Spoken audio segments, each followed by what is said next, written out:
What you here for? Strictly business. Yeah.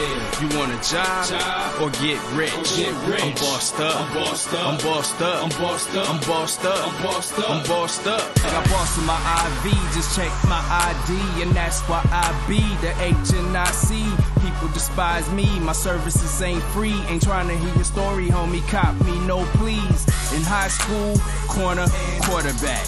Nowadays, corner, quarter sack. Keep that on the low. Rappers turning into rats. Fly snitching on themselves. DDA ransack. What's good? What's good? What's good? I'm trying to making sure we don't got no technical difficulties today, but it seems like everything is working. Sometimes you know we be feeling like we got smooth sailing today, man. Yeah, smooth sailing today. Mr. GQ is out. He's dealing with the teeth.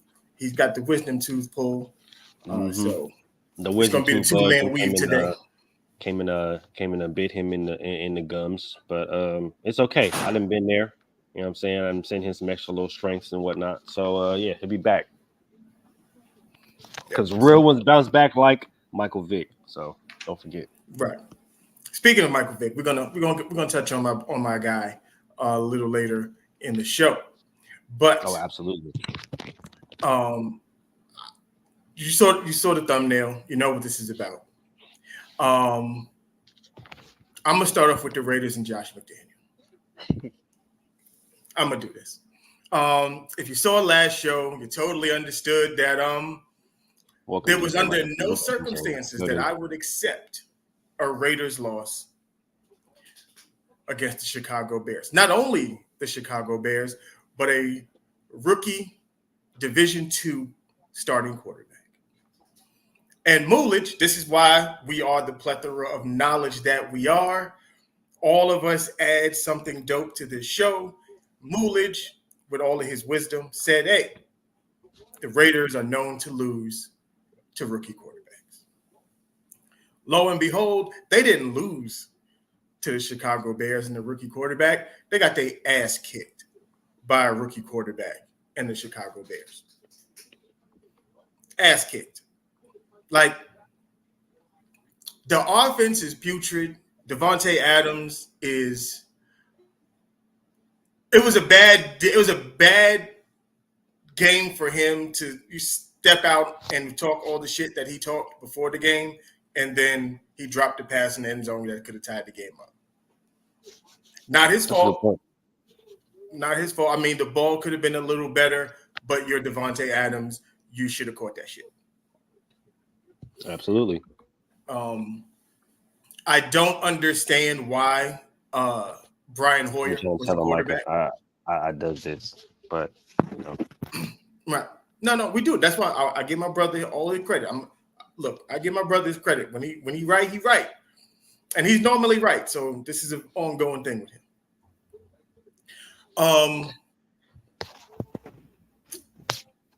I don't know why Brian Hoyer was the quarterback. Aiden O'Connell should have been the quarterback. I thought Aiden O'Connell should have been playing. It's fucking stupid to me.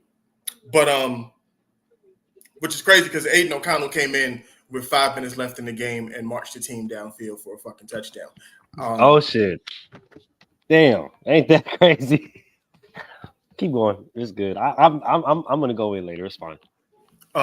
Yeah, and I'm done with Josh McDaniels. Like we talked about Sean Payton and what he did not earn last week. We're going to talk about Josh McDaniels and what he has fooled everybody into thinking he was this offensive genius and this so like fast forward thinking type of offensive coordinator.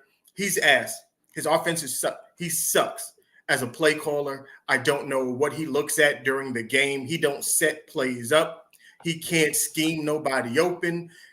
You have 2 legit tight ends that you can't get the ball to. Arguably, I believe the best wide receiver in the game. You can't get him the ball. You got a top 5 running back who can't get out of the backfield because the offensive line is trash, and you keep running 1983 run plays.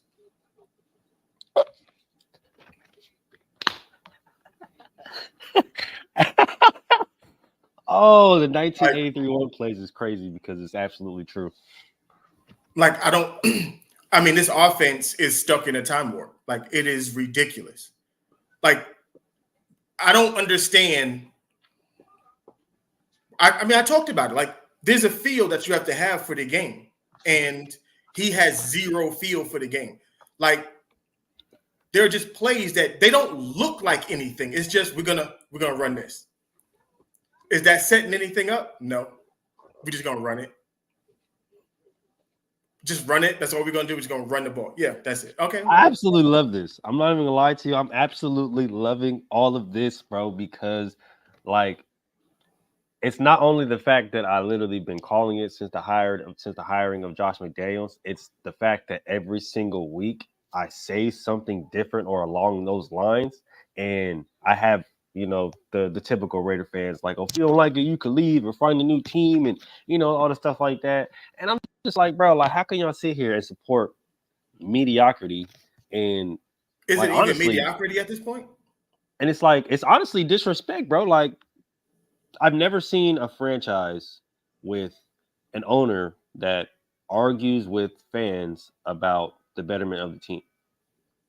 Like, I've never seen it. So if anybody can point it out to me, please, I would love to see it. But the fact that the owner is not only sitting in his little press box or his little suite, going back and forth with the fans, and he's going or having encounters with fans outside of the Aces celebration. It's like, obviously you're not doing something right. Obviously you need to reevaluate some things. And I've been calling for the selling of the team from Mark Davis, because he doesn't know anything about football. He doesn't really care about football. If you've been around and if you read enough about him, if you watched enough about him, you understand that Mark Davis does not care about football, right? This is the reason why he's at, well, to me personally, this is the reason why he's at more Aces games and cares more about the Aces moves than he does about the Raiders, because he doesn't care about football. He cares about women and food. And you can look it up to confirm if nobody believes me. I know you're 100% correct on that. What I would say, what I think the biggest problem is that one, I think well, I don't know if it's, well, no, I'm going to say him, because I've had semi-dealings with him and his people, with mostly his people, not so much him here in Vegas. He's a great businessman. Oh, absolutely. That great. Like, he understands business very, very well. He doesn't understand the business of football as much. And I think what he needs to do is appoint, and I think this is what Tom Brady is here for. Mm-hmm. And I think he needed to appoint someone who knows football in charge of the Raiders. Mm-hmm. Because what he's done with the Aces, A+. A+, absolutely. What he's done with the Golden Knights, A+. A+, absolutely. Like, all of the stuff that he is doing around the city, A+, except for the Vegas Raiders. Like, But I think bringing in Tom Brady and some of the other pieces, it may not pay dividends now, but maybe it will a year from now. I think it definitely will, because when you have a football mind like Tom Brady in the office, then obviously a lot of progressive football moves are going to be made.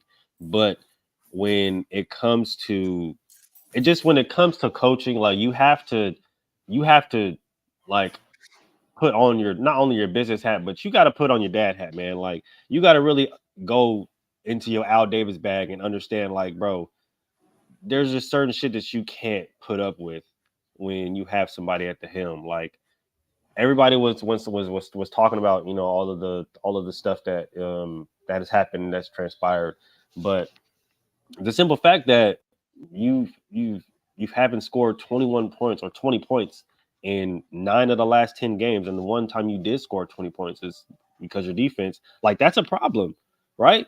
That's a problem. You can't, that's completely unacceptable, right? And it really, at the end of the day, it doesn't matter how cash poor we are. It doesn't matter how the reputation, or I seen there was a report of one player, literally one player, coming out and saying that, nah, that's bullshit. We're not calling for the firing of him in the middle of the season, because that's like quitting in the middle of the season. But if that's the case, right? Because to me personally, when John Gruden got fired in the middle of the season, y'all still willed y'all team to the damn playoffs with an interim coach.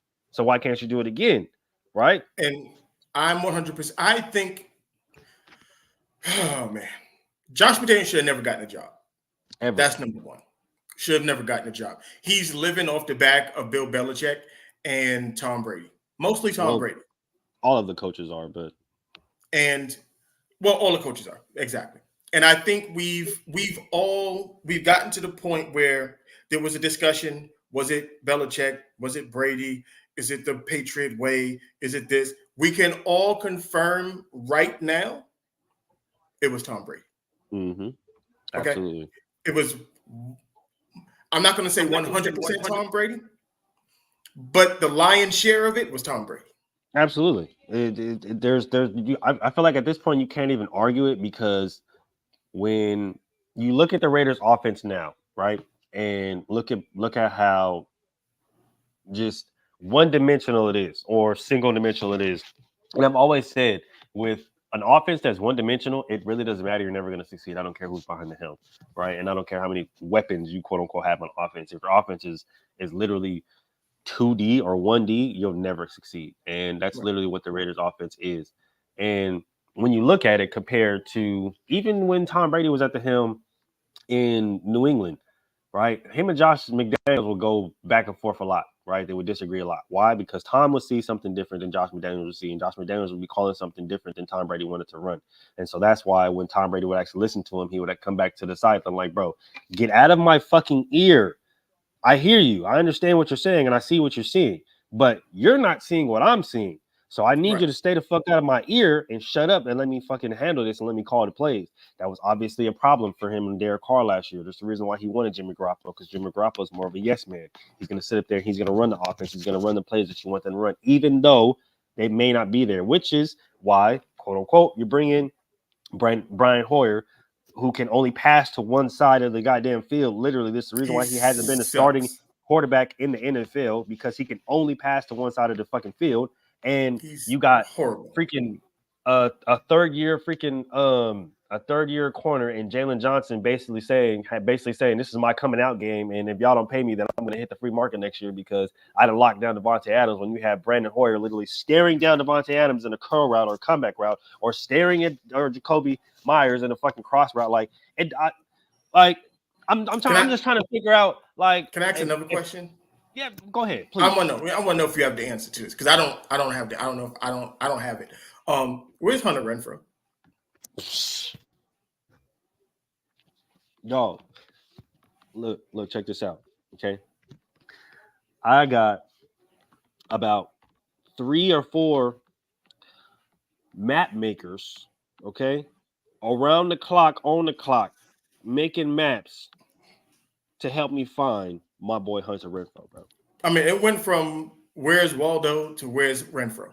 Where is Renfrow, dog? Like, this is absolutely outstanding, dog. I've never seen anything like this. No, and it's weird to me because, and I like Jacoby Myers. This is not a thing against him, but my thing is, if you got Jacoby Myers, you got Devontae, and you have Hunter Renfrow, and you have Mayer, and Austin Hooper's there too. Or this motherfucker, is he deep on the bench too? I mean, at this point, I really don't even know. You see him pop up sometimes, and then out of nowhere, he's gone. And it's like, how do you have this? And I'm not saying those outside of Devontae Adams, and I consider Hunter Renfrow an elite route runner. Like, those are very good weapons, and you can't muster 20 points a game. 6 red zone tips and 0 points. Because or 3 points. Sorry. This is a trend in the NFL that I hate. It drives me absolutely bonkers. When you have the ball at the 3-yard line, there's a guy, even though you don't like paying them, but you pay them, and they have RB under their position. Mm-hmm. Give them the ball. Just give them the ball. I mean, you got 2 yards. You got 2.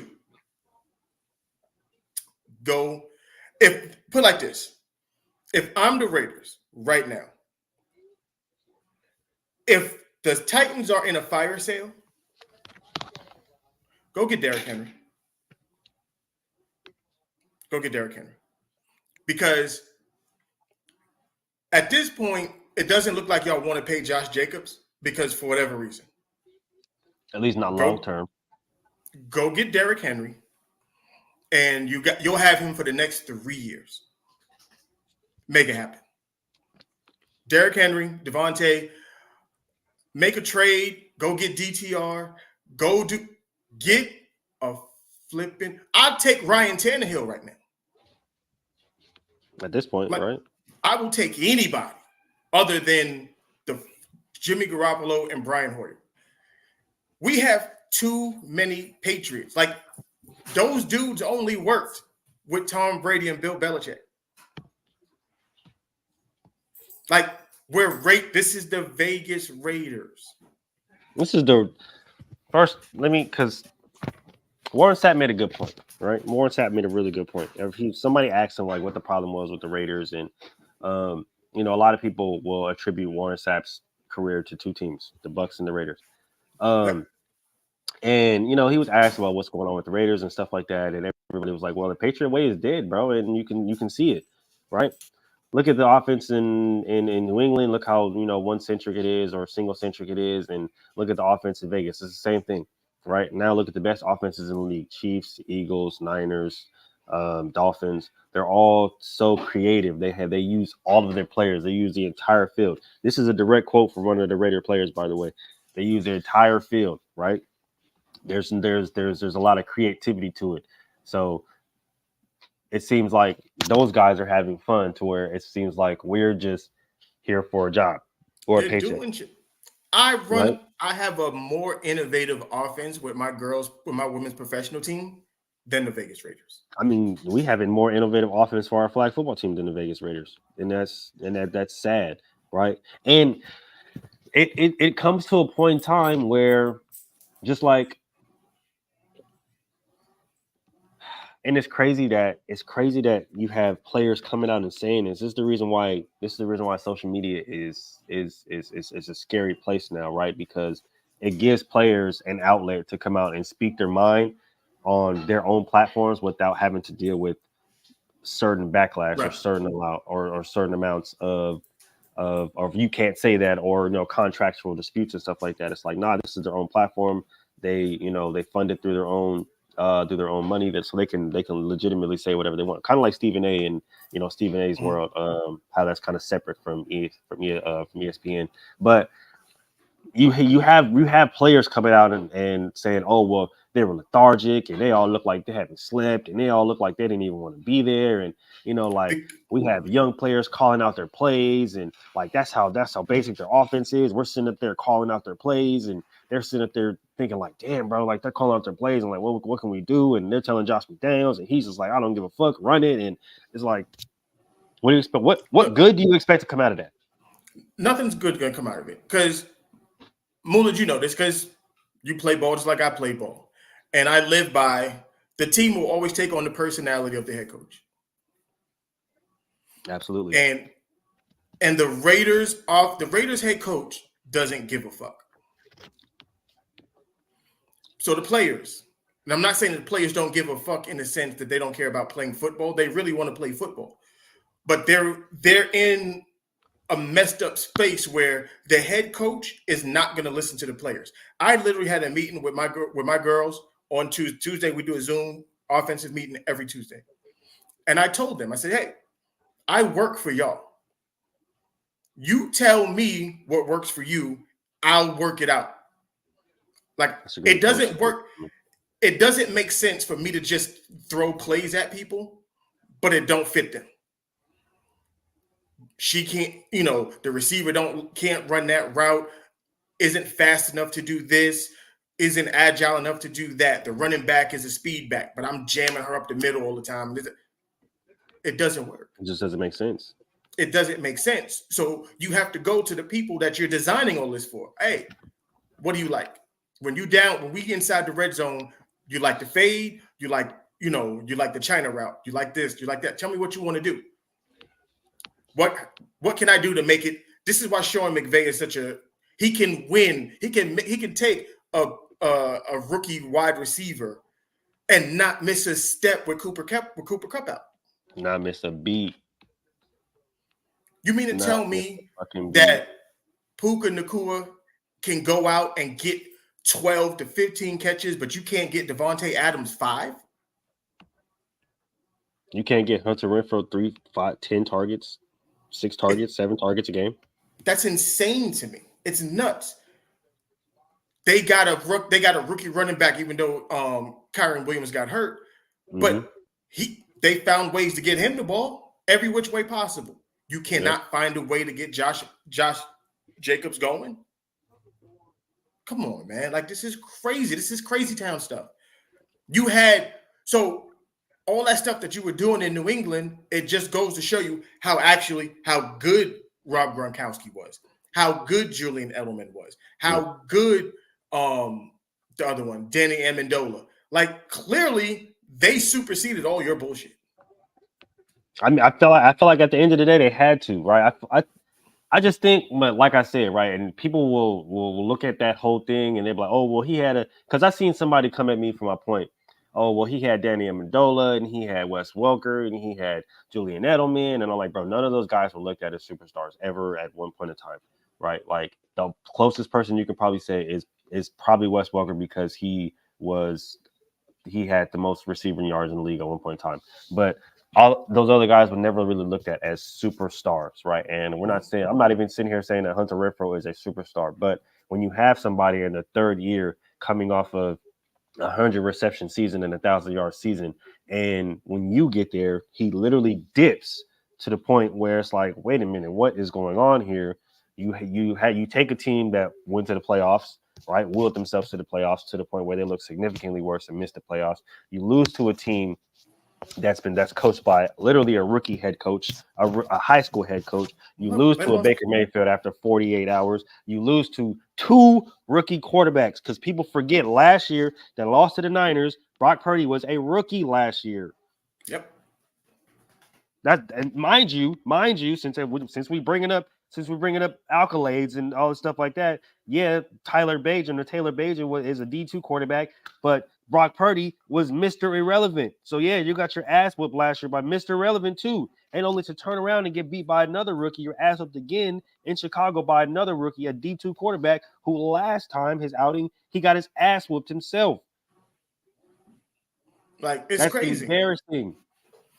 It's crazy, and he needs to go. And we can't keep making excuses for Josh McDaniels. You can't. It didn't work in Denver. It wasn't going to work in Indianapolis. He went back to New England. It didn't look the same, and now he's in Las Vegas, and it looks worse. He's got to go. Point blank. Period. That's just what it is, and like it's come to a point in time where you have to make this move as the owner, or you're gonna risk your games looking like the A's. I'll put money on it. I'll put this on there. I'll send this over to Mark Davis right now. You let me call one game for the Raiders, I guarantee I'll put up at least 30. Hey, I'm trying to tell you, dog, because there's too much talent.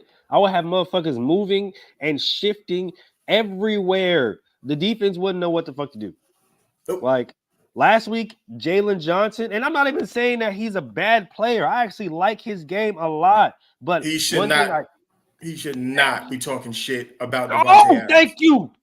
Thank you. Because one thing I do not like is when corners or when DBs in general sit up there, and this is coming from a DB, okay? Someone who plays a position right now. One thing I do not like is when a corner or a DB takes credit for shit that he did not fucking do. I fucking hate that. Right. Brian Hoyer was the quarterback. He's ass. Okay. Thank you. Brian Hoyer was a quarterback. You get no points for that. You feel me? And like I said, I love his game. I understand he's a young player, and I really, really like the way he's translating to the game, bro. But the one thing I cannot stand is taking credit for something you did not do as a DB. And if you want to sit up there and get cooked off the line or be 10 yards off, because that's what they were doing. Nobody was pressed, dog. Like, if you want to sit up, if you taking away his route from a press and you building it, riding his hip all the way to the top of the route, sitting on the route, and then you turn around and like, no, you were 10 yards off. He ran the curl into your zone. You sat on the curl because Brian Hoyer stared him down. Any high school fucking DB better make that fucking play.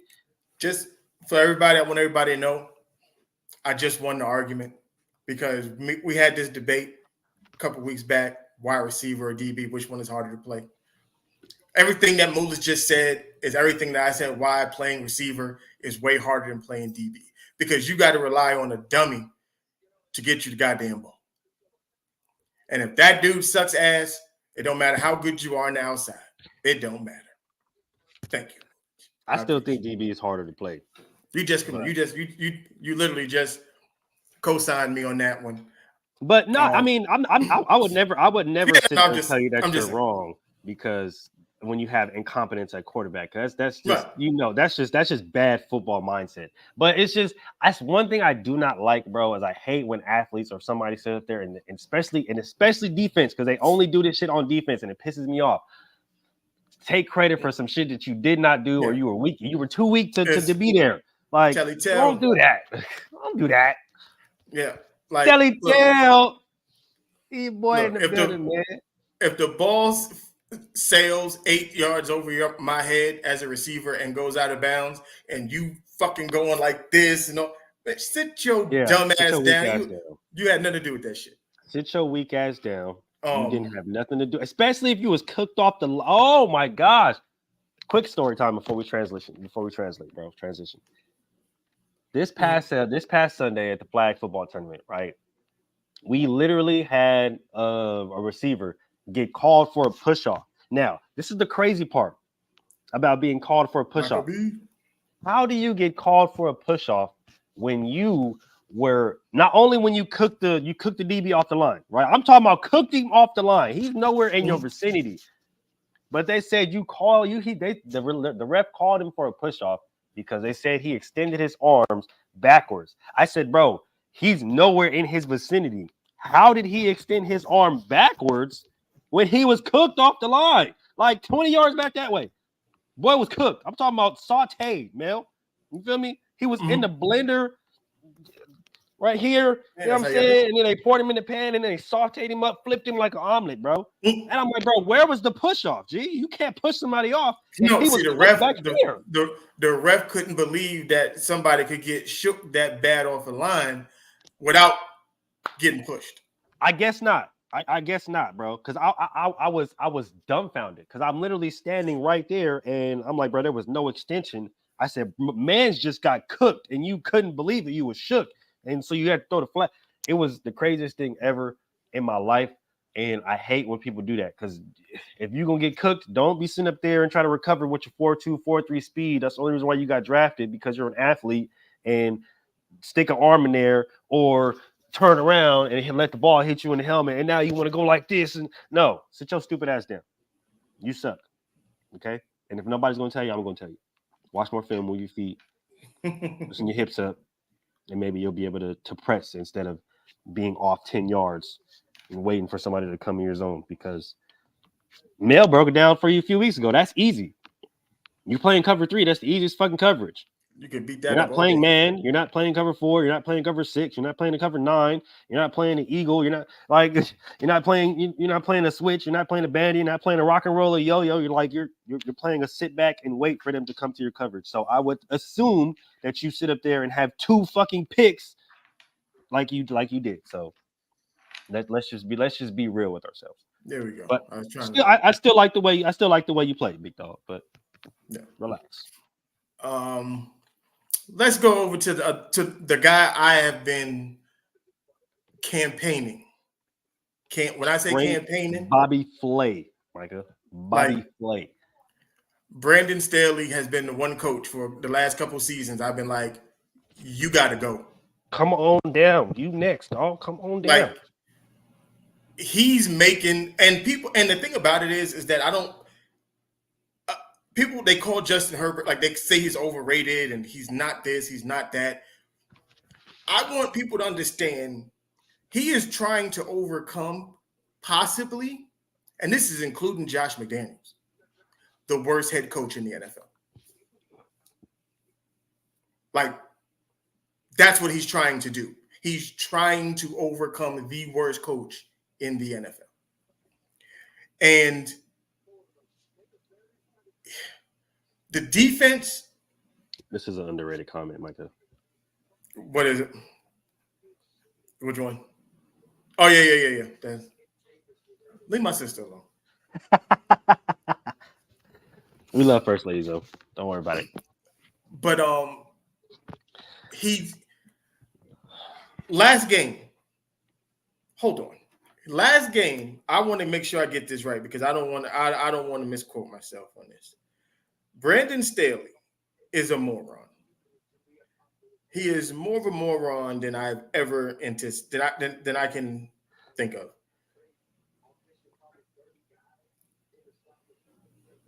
Right. Joshua Kelly and Austin Eckler were killing the Kansas City Chiefs on the ground. As we thought they would.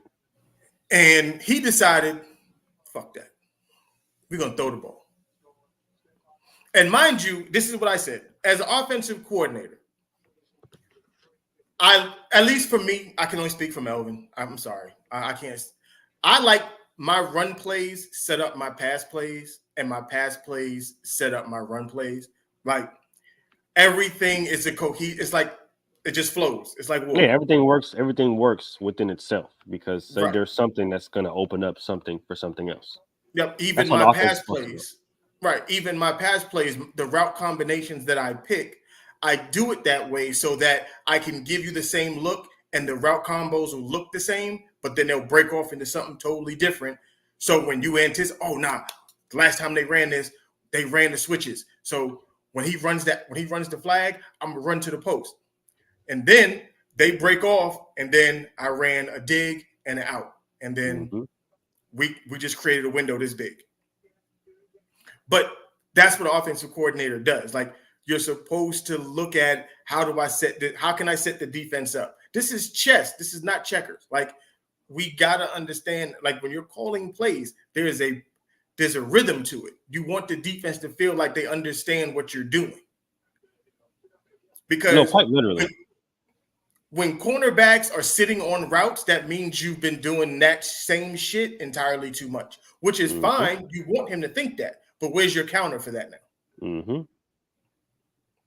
Like I had the girls tell me, I was like, because, when we go right, I call Rihanna. And they was like, oh, what if the defense picks up that Rihanna's right? I want them to pick it up. That's the point of it. Because I'm going to change it at some point. I might go into halftime and be like, look, we're going to kill Rihanna. Rihanna no longer exists to the right. Rihanna will be to the left. Or we'll dummy it. I will call Rihanna East Coast Rihanna. Meaning we're going to kill that east and west, left and right. We're going left now instead of right. So now when the defense is flowing this way because they think they picked up on the Rihanna call, nope, we're going a totally different way. This is chess. But the Raiders, like the fucking Chargers, they keep doing dumb shit. And the Chargers have way more talent. This is why this is way more egregious with the Chargers than it is with the Raiders. Because to have Mike Williams, to have Keenan Allen, to have Austin Eckler, to have all of these dudes, and then that defense, oh my God. That defense is too good. Well, the names on the defense are too good for it to be that bad. Well, I mean, it should be at least a top 10, top 5 defense when you think about it. And I understand the names, but the names definitely do translate to talent, right? Like you have a Bosa, you have a young corner in Asante Samuel Jr., who is still kind of raw, but he's learning the game, and the game is starting to translate and starting to pick up to him, and he's starting to really get that real pro DB mind, right? You have one of the best safeties, if not the best safety in the league. You have a pretty solid linebacker core. I think you're weak in your D tackle, and so your run game is definitely susceptible. But it's like you have all of these pieces, right? To the point where anybody else has these pieces, they're going to succeed. I don't see them not succeeding. Give Bill Belichick, Nick Bosa, Joey Bosa, one of them Bosas, and Khalil Mack, Derwin James, and Asante Samuel.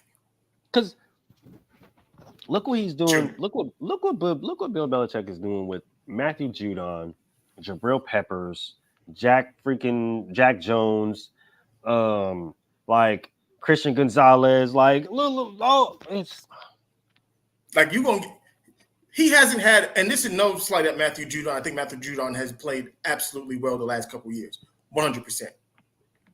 But we never considered Matthew Judon like a real pass rusher. Oh no, he came onto the scene real late. Like, so you mean to tell me, like, you're going to give somebody like Bill Belichick dudes that's what they do? We go get the quarterback? No, it's going to be ugly out there. I believe he won the Super Bowl because the Chargers literally have 2 all-pro type niggas playing defense and they can't get no pressure consistently. I'm not going to say nothing. Consistently. And that's insane to me. Because you can't double team neither one of them, because that means you're leaving the other one on the other side with single help. And the linebackers they got are fast. Like they're all of them 4.4, 4.5 speed. Like all of them can go. Really good linebackers. So this is, what is that, Sean Payton? Yeah. No, Sean Payton is not a good coach. I think we've established that Sean Payton is ass too. I think the game has passed him up too. He was going too long. Yep. Like, I think the game passed him up, just like John Gruden. No, see, I don't think the game passed up John Gruden. I think because when you look at that team that John Gruden had, that team was rocking. The problem it was the off the field distraction bullshit. True. It was all and that.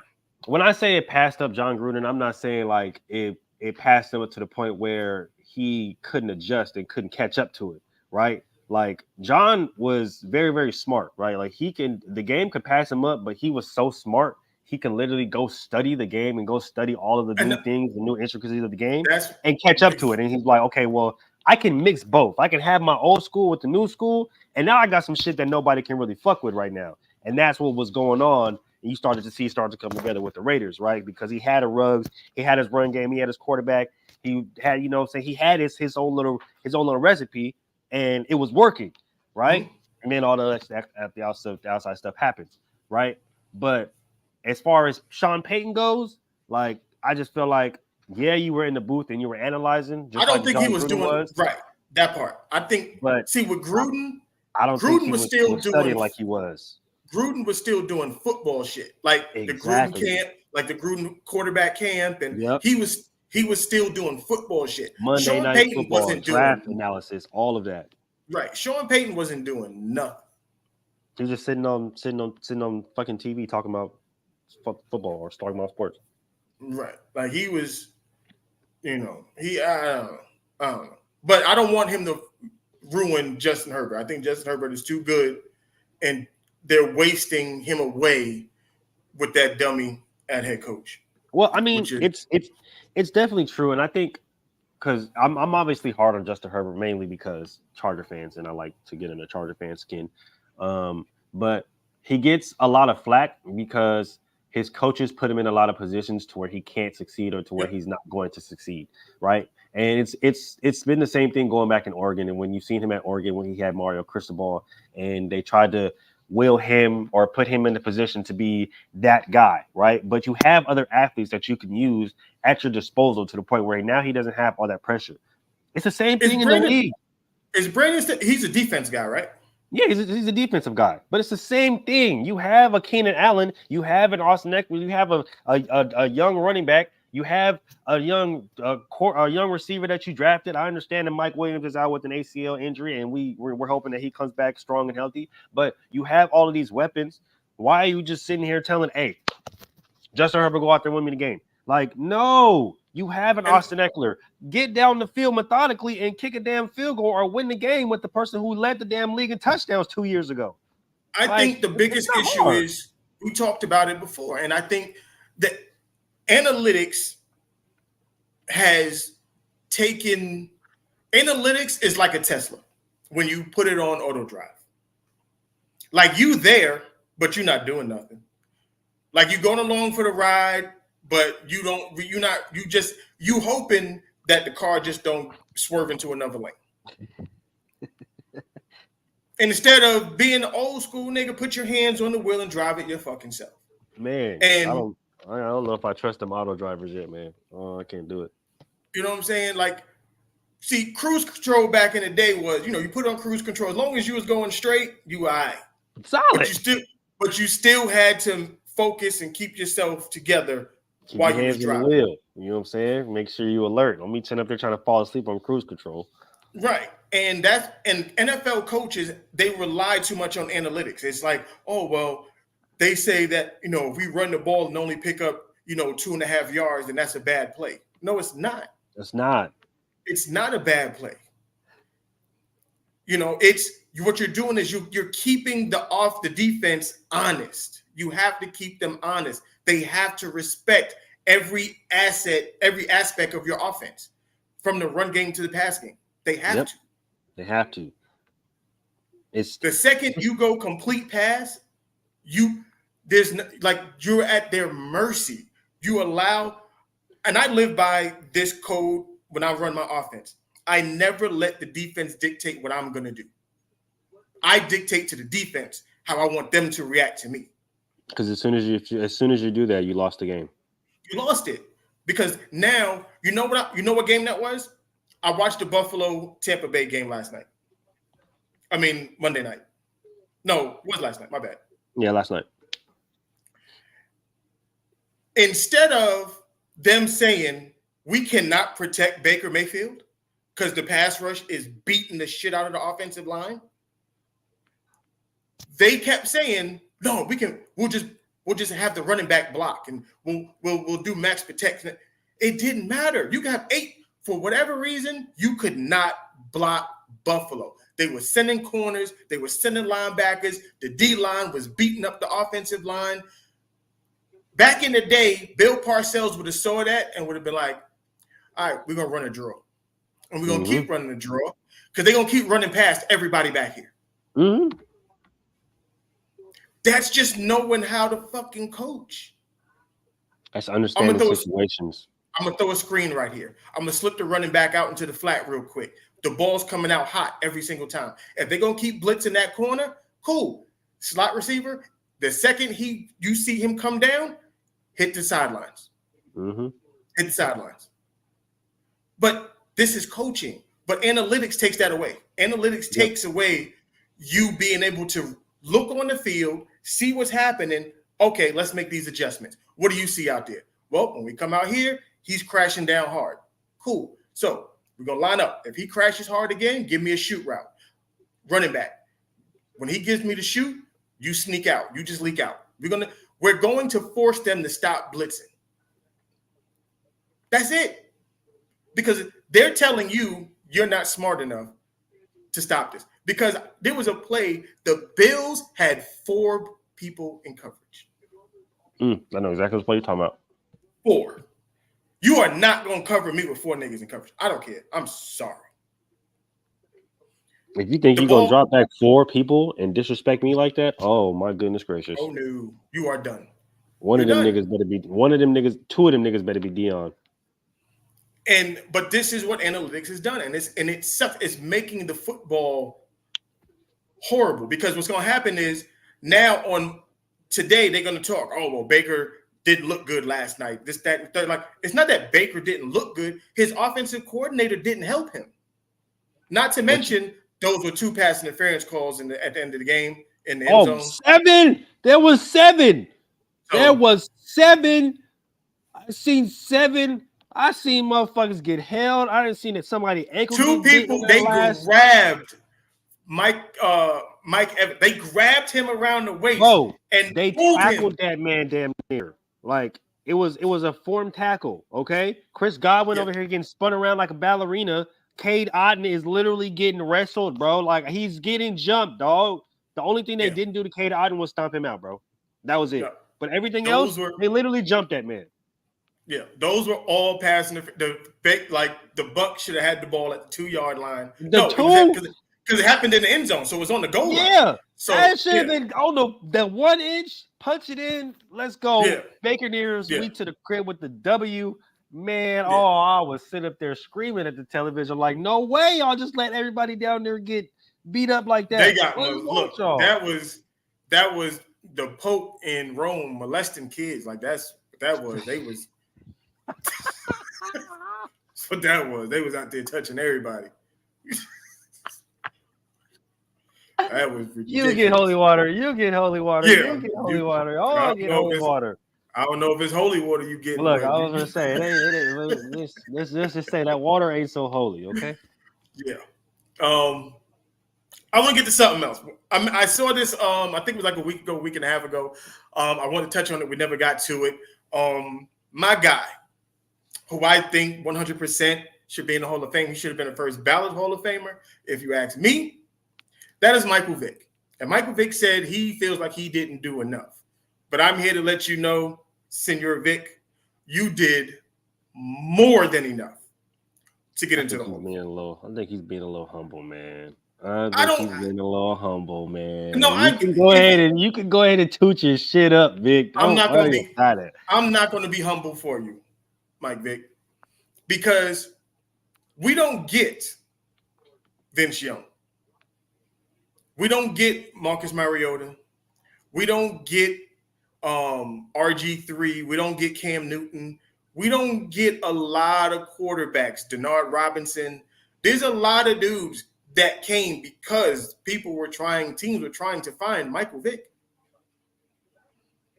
Like, this is what he was, the ultimate cheat code,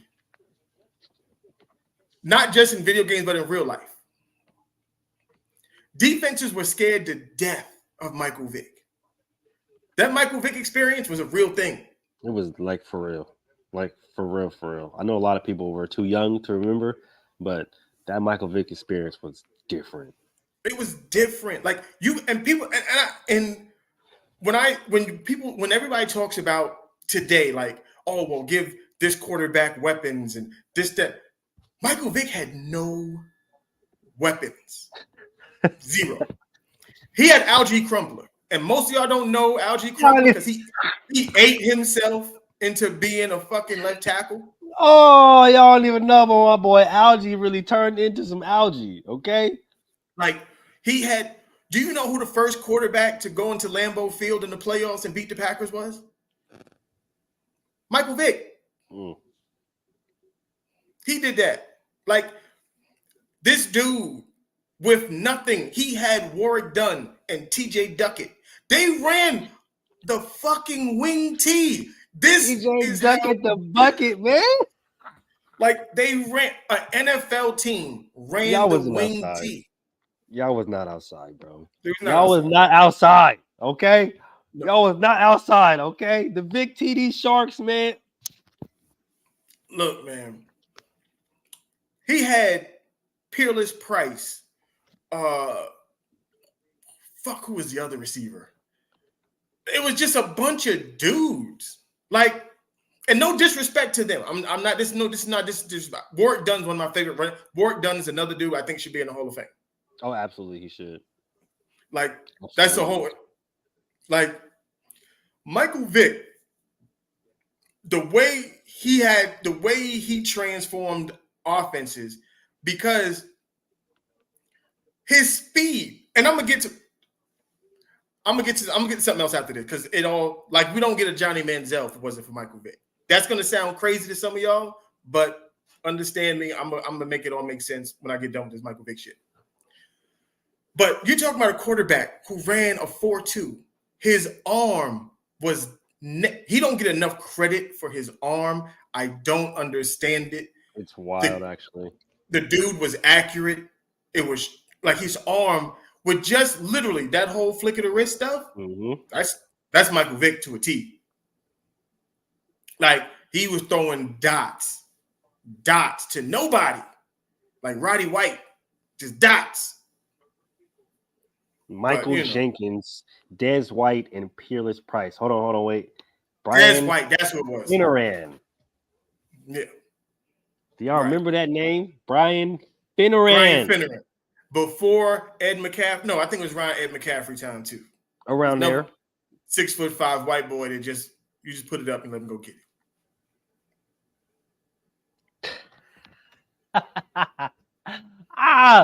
Oh my gosh. First of all, y'all don't even understand. Y'all wasn't even outside when Madden 04. Mel. Look, no, Mel. They wasn't here. Y'all was not around when that Mike Vick Madden dropped, dog. And the Falcons was illegal to pick, bro. I'm talking about illegal to the point where you damn near calling the police on your homie, your cousin, your big bro, because he picking the Falcons, G. And when I tell y'all I'm not lying, y'all can look up on Google, do your Googles, okay? About people calling the police on their homies, on their siblings, on their dads, because they done picked the Falcons on a damn video game. That's how serious Mike Vick was. I'm going to tell you how bad it was when I played online against these dudes who played with the Falcons. Because I played with Washington. I would spy him with Darryl Green. I would put Darryl Green in the slot. And I didn't care who he was covering. That's for surely cheating. That's for surely cheating. Hey, I'm a football player, okay? You was not going to because Darryl Green was the only dude fast enough in that game to chase Michael Vick down. Exactly. God damn. Hey, that's because a lot of smart people don't even know that you can really do that. That you could do that in the game, but a lot of even smarter people would never even figure out that you got to put the fastest mother. Oh, and Darryl Green. Oh, that's a good one because he not only can cover, he can tackle. Oh, that man is smart. See, this is why this is why this. I tell you why. I keep trying to tell people, y'all play Madden, I play football. It's different. Yeah. Keep going. Cook. You know what I'm saying? It's different over here. It's different. Oh, you know man, saying? But honestly, I think Vic is being a little humble. I'm like Mel said, we're not gonna be humble for him, bro. I'm not even gonna lie to you. Like, I understand the dog fighting, whatever the case may be, whatever. But and a lot of people, when having this conversation, will say, "Oh, well, look at his record, and he's never done this and this and that, and blah blah blah." And bro, I don't care about all that stuff, bro. The fact that he came in as not only an African American quarterback in predominantly white quarterback dominated the league and showed them like I can do what makes me good. Vick, he was the face of the NFL. And I can do what makes me good and also do what makes y'all good and combine those two together and make it look absolutely amazing to the point where even if the Falcons aren't good, right? These kids out here, they want the cleats. They want to be like Mike. And when I'm not talking about like Michael Jordan, I'm talking about like Mike Vick. What Michael Vick was the Allen Iverson to the NFL. He was, and there's no other way to really put it, because do you know how many young black kids who were told to go play receiver or go play running back are quarterbacks now? Yep. Yeah. Simply because of Mike Vick. They like all of these athletic quarterbacks got the chance to be quarterbacks because of what Michael Vick was able. Because it wasn't just that, because there were other athletic quarterbacks. Yeah, but absolutely. He was able to succeed at playing quarterback as well. Mm-hmm. And that's what gave everybody else that chance. He opened the door. So with that being said, like, you got to recognize him for that, because what Allen Iverson did in basketball and bringing the hip hop culture and bringing the hood to basketball, essentially, yeah, that's what Michael Vick did to the NFL. I mean, for lack of better words, yeah, shit. There you go, right there, yeah, shit. That's absolute fact. Mm-hmm. Tim Tebow, Johnny Manziel, like, he's the reason why a lot of these kids felt like, because they were athletic and they can throw, which is really what it is, like a young fast kid who had an arm, like that gave him the confidence to be like, you know what? All of these guys telling me I got to play receiver because I'm fast, or I got to play receiver, or I got to play running back, and maybe we'll throw in a receiver double pass or a halfback pass. But like, looking at Mike Vick, I can sit up there and I can tell myself, and there's going to be a coach out there that's going to believe in me and be like, no, like, you see Mike Vick out there? Like, you can play this position. And they're going to believe in you, right? Shout out to Tyler Trocine, who, Mike Vick everybody in Sacramento for years. Because that's literally what they did. They ran around and Patrick Mahomes and Mike Vick everybody before Patrick Mahomes even existed, which we called him Mike Vick before, because that's all Mike Vick used to fucking do. He said Mike Vick used to do it faster and better, and he used to look better because when he would run around in the backfield, you couldn't sit up there and just have everybody dropped into coverage. Why? Because even if you did have everybody dropped into coverage, he was going to find that one little hole and scurry through that thing, make 2 cuts, and he's gone. Yep. Actually, Vikings know about that. That's how they lost to Michael Vick in overtime. Yep. 2 cuts and he's out of there. Gone. KD Bob. So I'm gonna go commission the NFL, make sure Michael Vick get in the Hall of Fame. Oh yeah, I'm gonna go ahead and write my friendly word letter. It's good. And let's get to another quarterback. One not as good as Michael Vick, but need to shut the fuck up. That would be Brady Quinn.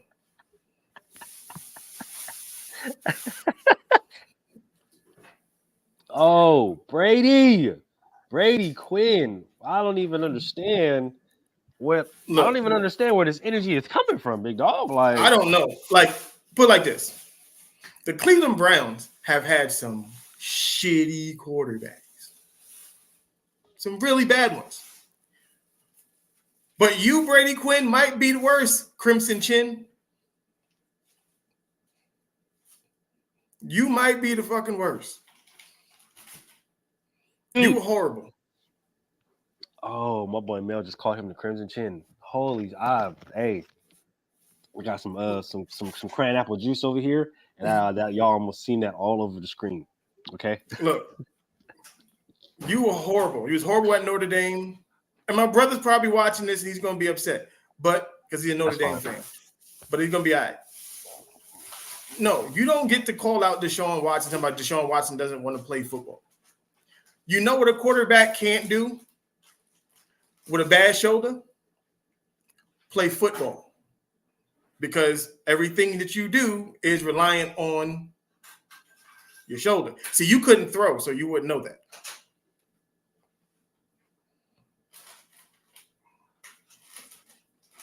So, you know. I mean, no lies told there. I mean, a guy with the total of 3,000 passing yards, I feel like you shouldn't really be that loud. A guy with more interceptions than he has touchdowns, again, I really feel like you shouldn't be that loud. Right. Especially trying to use, words and double entendres like, massage and stuff like that, trying to allude to, Deshaun doing things. But it's just like, bro, at the end of the day, he's had a better career than you ever will. You can say all of this stuff that you said, but at the end of the day, his agent is right. They just seen you on Saturday and you had nothing to say, which is crazy because keep the same energy. If you're gonna sit up there and say all this stuff online, just like Steve Smith did, right? I said all this stuff online, but hey, I'm seeing you right here in your face and I'm gonna tell you what's up, right? You're gonna sit up there and say all that stuff online and you're gonna see his agent or see him out there out in the field and wait till you get behind your little Twitter fingers to say something, then understand why people's not going to really respect you. And you want to sit up there and try to be funny and all this stuff like that. And how about we massage this conversation to get a happy ending? Does that sound satisfactory? Oh, well, sounds about as satisfactory as your career. So see, this is about as popular as you have ever been in sports media ever. Like, yeah. You can be mad or you can be salty or whatever you are, but you can have your opinion on why he's not playing and feel like, maybe he should play or whatever. And that's fine. That you're entitled to your opinion. But to question whether someone wants to play the game or not, you don't know that person. Yeah. And I think this will probably be a good time to play, big bank take little bank, because Brady, I suggest you be quiet, big dog, because throughout all the allegations of him massaging and getting happy endings, I think his happy ending is better than your happy ending because his contract payout was tremendously bigger than yours, considering everything. And they, I don't know, drafted you, and you ended up out the league. And how long did he even stay in the league? That's what I thought. Let's go ahead and check because I got it right. I got it. Drafted in 2007, out the league in 2014. He was on the practice squad. He stayed that long? Damn, I didn't even think it was that long. He was on Cleveland Browns for 2 years, and then the Broncos, which I do remember. Then the Chiefs, Seahawks practice squad, Jets, Rams that same year. So he was on 3 teams in 1 year, which is crazy, by the way. Wow. Seahawks, Jets, and Rams all in 2013. That's absolutely insane. Like, you moved more than an Army brat in 1 year, which is absolutely crazy. And then Miami Dolphins in 2014. So you probably shouldn't be talking. I'm not even gonna lie to you. You should probably be quiet. Right. That is, you definitely need to shut it down because you should probably just a little bit. You might, because you're gonna be a Jeopardy question. Yeah. And not a good one. Right here. Okay. Right here. There's a lot of these past guys that kind of get a little overzealous, kind of get a little beside themselves. I need you guys to relax, okay? Because a lot of these young cats that y'all talking about. No, Deshaun Kaiser was better than Brady. Oh, absolutely. Yeah, he probably had. Honestly, shoot, they trusted him in the league more than they trusted you in the league. They were better, and he was better than him at the same college. Better on the same team. Dang, that's crazy. But I just seen there's a lot of older school or older players that like to speak on these young cats. Y'all just be quiet. Just understand the game has evolved, the game has changed, and these young guys, they're dominating y'all stats in the first 5 to 6 years that they're in the league now. Like, just be quiet, give them their props, and leave them alone. Okay, like just give them their props and leave them alone. All right, let it happen. You can roast them here and there, but they're sensitive, so you gotta, you gotta step back a little bit. These young kids today, man, they soft, so you gotta, you gotta step back a little bit. Like I said, I wanted to talk about Johnny Manziel real quick. I'm gonna hurt feelings right now, so brace yourselves. Johnny football. I want people to understand, Johnny. Just imagine if Johnny Manziel actually took football serious. Okay. In college, he was partying and drinking and doing God knows what, and won a Heisman. Beat up on Alabama, was kicking ass, was doing all this.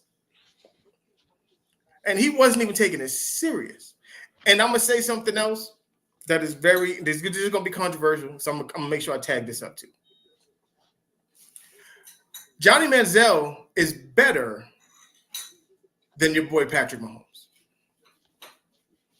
The only difference is one took the game serious and the other one did. If Johnny Manziel was to take the game seriously, all of the stuff that Patrick Mahomes does, Manziel was doing that. And was nasty with it. I want somebody to tell him he's a liar. I want somebody to come on here and tell Mel that he's a liar.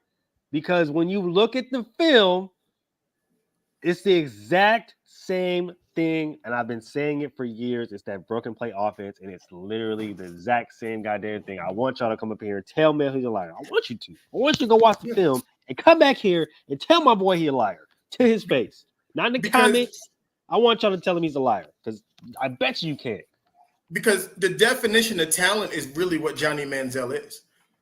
He literally was just beating teams off of his talent. He didn't study. He was just saying, I'm just a better athlete than you. There it is, Michael B. right there. Yeah. Like, just that's all pure talent. You never heard of him going with a quarterback coach and doing this and doing that. Like, you've never seen it.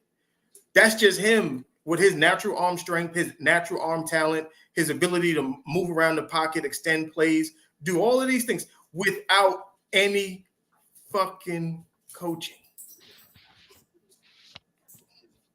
And he won a Heisman doing it. Mm-hmm. Now imagine if he had Patrick Mahomes throwing coach or QB coach, right? Like, it would be ignorant. It'd be ignorant. This is why I try to tell people all the time, just because you have talent doesn't make you better than someone. It's what you do with the talent. A Tom Brady, in his ear, just like a Shador Sanders does, right? It's crazy. I want to give Johnny some props, man, because not a lot of people can do what he does, right? Or do what he did, right? And a lot of people can sit up there and say, "Oh yeah, we can. We used to do it all the time." No, you can't, because it's hard to do it as an athlete regularly, right? And when I'm saying do what he did, right, I'm talking the whole drinking, smoking, partying, right? Having people take your test for you, having people, pass your drug test for you. Like, that shit's hard. Like, that shit's not fucking easy. If you ever think that's easy and people just like to do this shit for you, because no, that's just hard as fuck. Okay, because you have to find somebody who doesn't do what you do, and find somebody that's willing to do it for you. Exactly, that's willing to do it for you, and you got to have money for something. It's actually very, very fucking difficult. So to do that, right, and on top of that, to be in the media, right, taking trips, flying all across the fucking world, right, to playing football, and that shit is commendable right there, because not everybody could. You see people bow out just by having to go to class. Mm-hmm. Just by having to go to class, people bow out. Having to go to class and meetings in a day, people bow out. My man was going to class. My man was going to meetings. My man was my man was at the dispensary. He was at the bar, and he was at the club that night. And then guess what? He was up in the morning for weights. That is a dog, okay? Right. If he was as dedicated to football as he was to party life, bruh, like he would be a monster. Absolutely. We'd be all doing this in the league right now. Patrick Mahomes too. Yep. It would literally be Patrick Mahomes too, because right here. Like, he was just, the amount of talent that he had is ridiculous. Like, it's crazy. And it sucks that nobody ever just harnessed him and just put it and just was like, look, man, you gotta stop. You really messing up the bag. Because I don't know what he would have been capable of. But, that's my Johnny Manziel rant. I mean, I always say, man, if you're one of those guys and you really sit there and you focus on the game, there's really nothing that you can't do when it comes to the game. And somebody like Johnny Manziel, somebody like, even Josh Gordon, right? Like, when you focus, when you focus on other things other than the game, right? And as somebody who indulges Josh Gordon, I get it, I understand, but fuck all that, all right? Because the bag is on the line, and like me and Mel already discussed last week or the week fucking prior, you only got to pass it one time. Yep. And it's just, man, if y'all were to literally sit there and focus on the things that y'all can really focus on and understand that all of that stuff is going to come naturally, oh my gosh, bro. Yep. Oh my goodness gracious. It'd be different, man. It'd be totally different, man. Totally different. And it's really scary to think about what Johnny Manziel could have been, bro, because just the talent, the natural talent, the natural IQ of the game, the natural just arm strength, the natural understanding of the game and understanding. And this is the reason why I said a lot of people think that Patrick Mahomes is fast and he moves faster. He's not. He just understands angles really, really well. He understands angles of the game really, really well. When you understand angles in football, you're naturally going to succeed. And Johnny Manziel not only understood angles of the game, but he was fast and quick as shit doing it. That is dangerous. And like, he was like, my uncle used to have a saying that you couldn't tag him in a phone booth. Oh no. Because he was that quick in small spaces. And that was Johnny Manziel. Like, that's how he got out of a lot of things. He wasn't lightning fast, like straight line speed, but side to side, quick twitch. There weren't too many that were that were on his level. Michael Vick was like that, but Michael Vick also had that straight line speed that where you once he got past you, it was over. Yeah, Tyreek Hill is like that. Speaking of Tyreek Hill, okay, he said something the other day because we talked about it because we said that the Dolphins will pull out another fast motherfucker out of nowhere. I keep trying to tell y'all got to watch our fucking show because we be on point like nobody's. We are soothsayers over here. I swear. like nobody's business. So they was doing an interview with Tyreek, and he was talking about Achane, and they was like, nah, he might be the third fastest dude on the team. They said they got another dude that's on the practice squad, Ethan Bonner. He said the white boy be rolling. So there's another dude. And what made his comment scary to me was he said he's not the one he wants to call out for a race. For Tyreek Hill to say he doesn't want to call somebody out for a race, you're fast. I don't know. I'm going to have to go do my Googles and look up Ethan Bonner. I don't even know position he played. But for Tyreek Hill to say that dude is that fast, he's got to be nuts. And let me just put this in the preface, right? Because a lot of people aren't, in the track world, right? A lot of these guys that they're talking about, a lot of the guys that he brought up in that video, Raheem Mostert himself, Ethan Bonner, Achane, all track guys. So if you don't know who Ethan Bonner is, like my boy Mel is going to do your Googles, man. And when you see this particularly non-melanated fellow run, don't blink. I promise you when I tell you that, don't blink. Look, for Tyreek Hill to be like, I'm not gonna call him out. He fast. He's like that.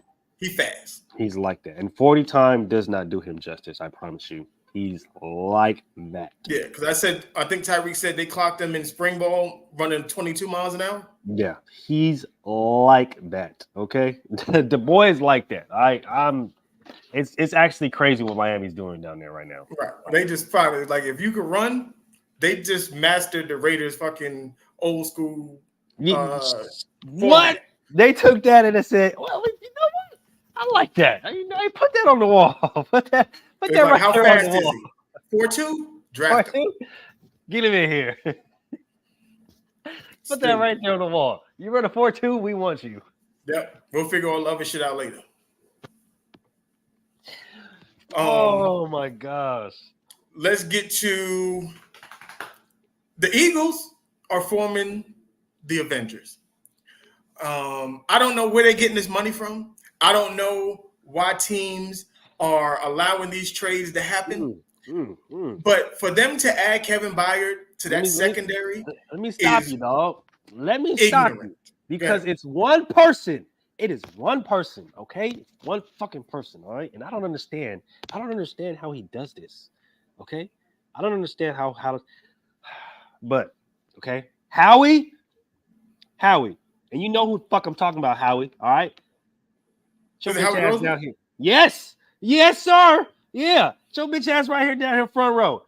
I don't know what you got going on over there, bro, but relax. Harry Roseman's the GM. He's the GM for the Eagles. Relax. I didn't know that. Chill out, bro. You're tripping, okay? Because we've been seeing all the draft moves you're making, all the stuff like that, bro. But come on, dog. Kevin Byard, bro. Kevin Byard, bro. And then I heard that there's talks that he's trying to finesse and finagle Patrick Surtain somehow, some way. If he look, listen. Howie, relax. Chill out. We get it. You are GM of the decade, okay? Because what they're doing, what they're building over there. Look, man, you got Hassan Reddick, Sweat, Graham, Jordan Davis, the other dude from fucking Alabama. That's just the D line. Then you got Nolan Smith. What's the other one? The linebacker, Nakobe Dean. Morrow.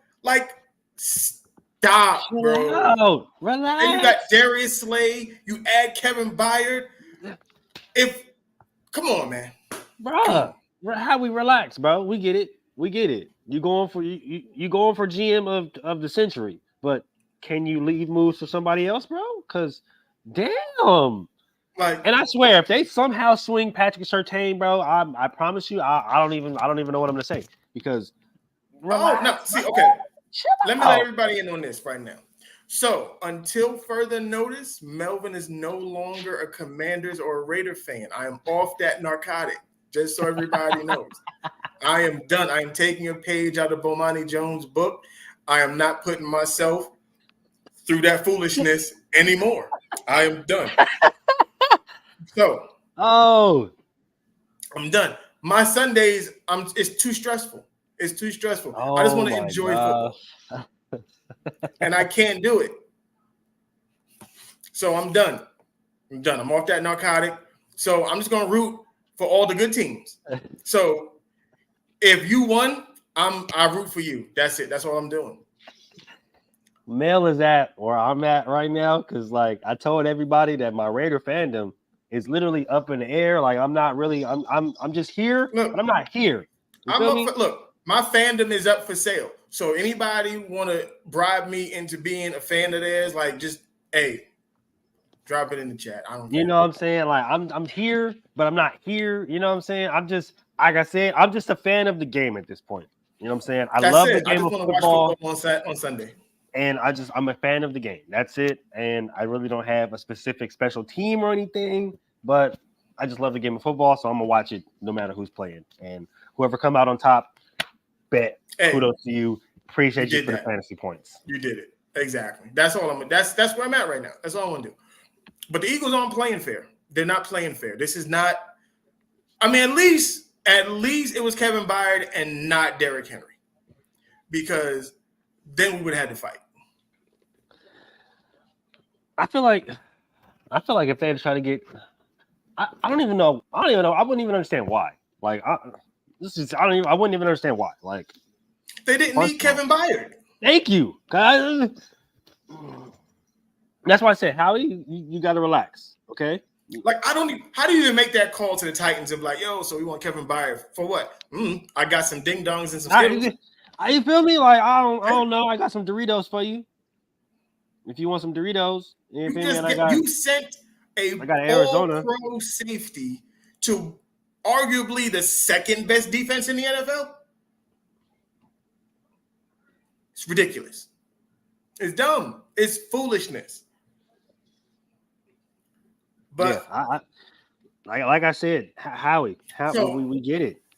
With that being said, if you are the seat, I took his seat so how quick it seeped back into my goddamn vein. It was like crap. Because I was about to say, so if you're knowing what you know now, and the Titans are doing this, if you're the Raiders, do you go after D-Hop?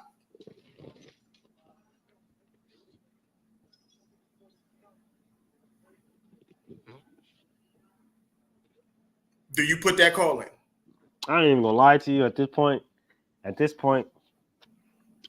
probably doesn't fix anything because Josh McDaniels is a dummy, but at this point, I will take, because I heard Will Levis is supposed to start on Sunday. I would, if that's the case, bro. So they're going straight fire sale. Yeah, at this point, I'm not even gonna lie to you. I'll make the call to bring in Ryan Tannehill. The Titans are like, fuck it at this point. At this point, bro, give me Malik Willis, dog. Because at least I'll get somebody who can run the ball like a running back. I have two. I can do split back at that point. But he can't throw to save his life. I don't need him to throw. I ain't even gonna lie to you. I'll just do split back, and I'll just have both of them in the split back and just option them out both. Look, how about we package up a couple players and some draft picks. We get Ryan Tannehill and D-Hop, and then just rock out. Hey, honestly, I'd probably go down. Shoot, Ryan Tannehill was in the AFC Championship a few years back. I know he got his ass beat by Patrick Mahomes, but I mean, hey, I'll take that. I mean, you figure you give me D-Hop, Devontae, Ryan Tannehill with Josh Jacobs. Look, we can make some things happen. I think, this might just be me. I think we still have to get rid of Josh McDaniels, though.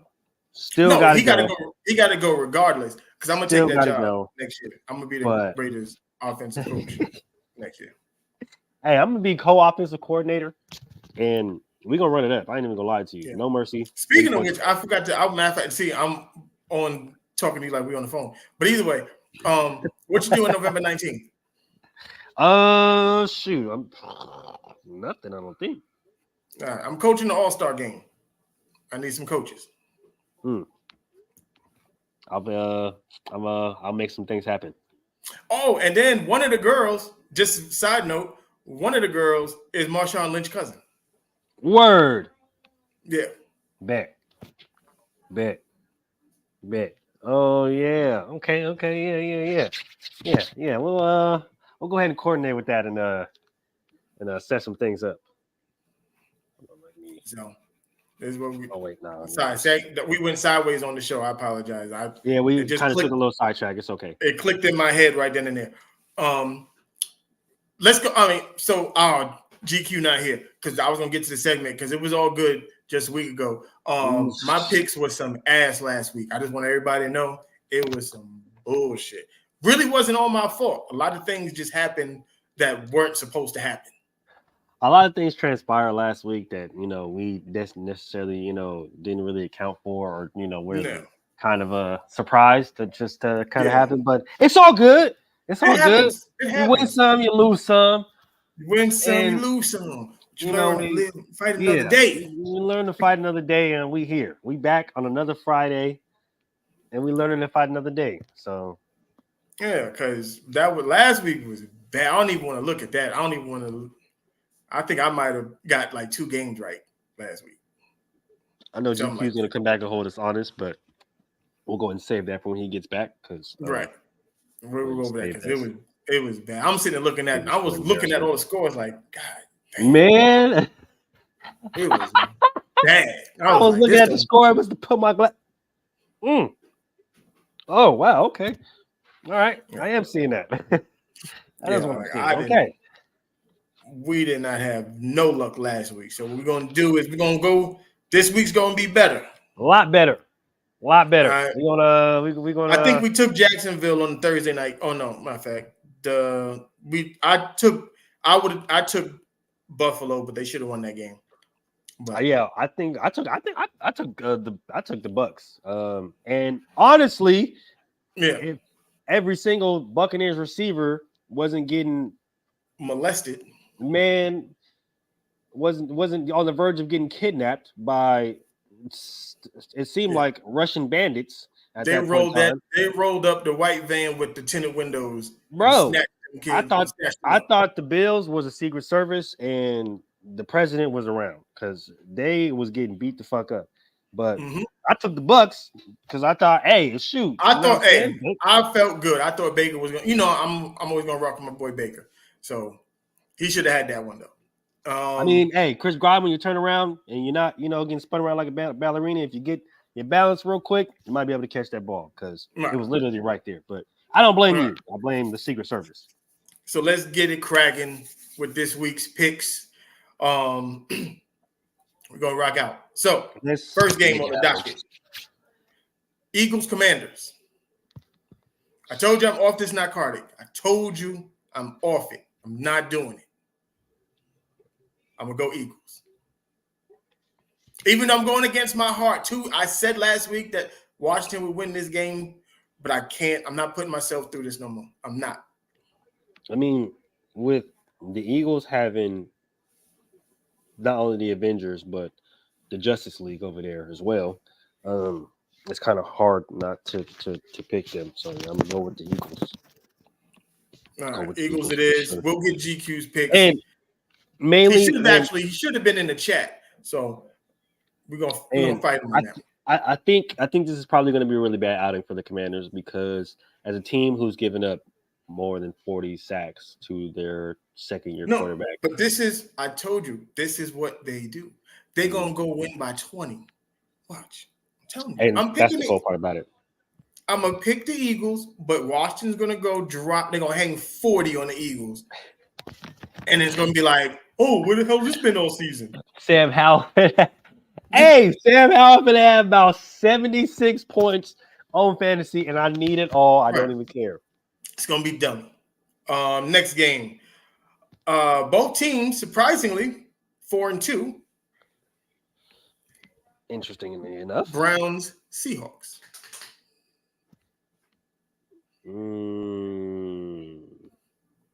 This one's interesting. I'm not even gonna lie. This is interesting because I don't know who's playing quarterback this week. Exactly. That's all I'm going. That's all I'm going with that. I don't know who's playing quarterback. I know Deshaun Watson is questionable. I know that he's. I think they said he's out. I think he. Yeah, I know they said that he was out. So I don't know who they got under the helm. And I think I don't know if I trust Gino that much. I don't know if DK's coming back because he had a hip and a rib thing. DK's back. DK's back this week. I'm gonna go Cleveland. I'm gonna rock out with that defense. I'm gonna believe in the defense. Yeah, I think their defense is kind of carrying them on a high note right now.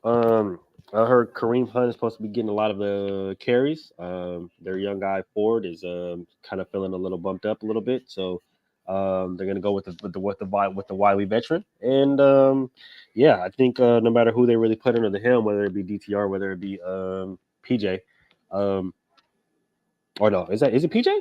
It is PJ. Yeah. Yeah, whether it be DTR, whether it be PJ, I think they ultimately pull out a win. Their defense has been balling. Yeah, I'm just gonna lean on that defense. I'm gonna go with Myles Garrett and that defense to rock out, do their thing. Bengals 49ers. Quick little side note with this one because everybody's retarded. With they are. With this Brock Purdy is. Yes, they are. He's told you he's not that good. You do realize no one goes undefeated ever, right? Like that's like he was going to lose a football game. He was going to lose 2 football games. Like it was going to happen. Like I don't understand why people were thinking that he was just going to continuously just keep winning. So a lot of people want to blame him for the loss. That last interception, before you get into that last interception, Brock Purdy is a timing quarterback. Yep. When he threw that pass, he was not anticipating that the receiver would bump into the safety or the corner, whoever the heck it was. So it threw all of the timing off on that route. And let's not forget, right? He might have just had a concussion.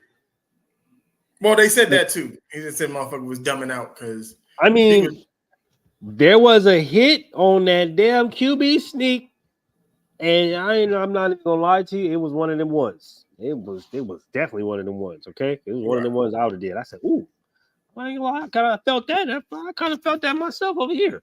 But I'm gonna chuck that up too because he's the reason why I like Brock Purdy coming out the draft is because he was a quarterback that had great footwork in the pocket. He doesn't panic. He doesn't make a lot of mistakes. Right. That's why Kyle liked him. Right. And I still believe he's like that, but a lot of people are taking those interceptions and are like trying to make that law or trying to make that the end all be all about Brock Purdy. It's just not true. You can't tell me that you will trumpet, Dak Prescott and all talking about, he's a top 10 quarterback with all the interceptions he throw. Brock Purdy have 2 mediocre games or 2 bad games, and now all of a sudden he trash. He no good. I don't want to hear that. But I know a lot of the Niner fans are kind of sweating right now because Brock Purdy is probably not going to play, considering he's still in concussion protocol. And you guys are they already showed the picture of Sam Darnold. So yep, Sam Darnold is up. I'm going Cincinnati on this one. Yeah, I understand. It's probably going to be tough to drop 3 in a row, but I got to go Cincy on this. I'm not even lying. Sam Darnold was not coming to the rescue this week. I think he's probably going to be really, really, really, really frustrated back there. It's going to be not. And let's just get one thing straight, bro. Okay, because a lot of y'all talking about Brock Purdy. Okay, I'm not even a Niner fan. Y'all got me sitting here defending fucking Niners, man. Okay, but I'm not a fucking Niner fan, and I'm not even a Brock Purdy fan. But don't be sitting up here disrespecting, bro. You lose CMC. Okay, you're the best left tackle in the league, or one of them, right? Mm-hmm. Didn't fucking play.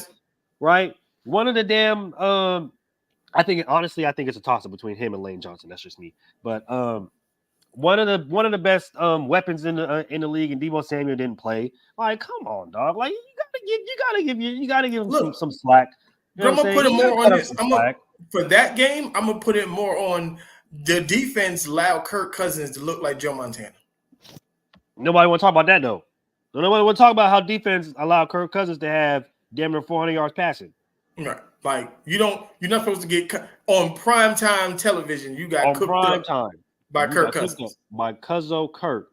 You had Jordan Addison and KJ Osborne and looking somebody nuts. else who nobody else fucking knows going crazy. So, right. So we're not going to do that. Dolphins Patriots. This is an interesting game. Ooh, this is an interesting game. I'm not gonna lie to you. This one is an interesting game because there's supposed to be a lot of people missing or like questionable in this lineup. But at the same time, they do get Jalen. Do they? I'm pretty sure they get Jalen Ramsey back. He was practicing this week. I saw him practice. They showed him practicing. Now it just goes to: did the Patriots figure something out? And does Miami is Miami coming back to earth? That's the question. I think I'm gonna stand on this because I predicted who did I have winning the division? Did I have the Patriots in the division? Or did I have the Patriots second? I think I had Buffalo winning it and the Patriots second. I'm pretty sure. So, with that being said, I'm gonna take noodle on mac. I'm gonna take mac and cheese and the Patriots. Oh man. Where's the game at? Hold on, where's the game at? Let me see. Game's in Miami.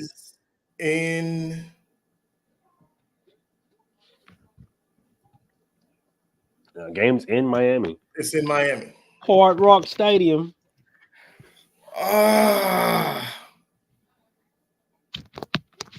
No, I'm gonna take Dolphins. I'm gonna go Dolphins. I thought about it and I almost did it. I'm not even gonna lie to you, I really almost did it, but I'm gonna go ahead and take the Dolphins just because in the event that Jalen Ramsey does play, I just see him trying to, I don't know what it is, but he from Florida, you know what I'm saying? He's gonna try and turn up.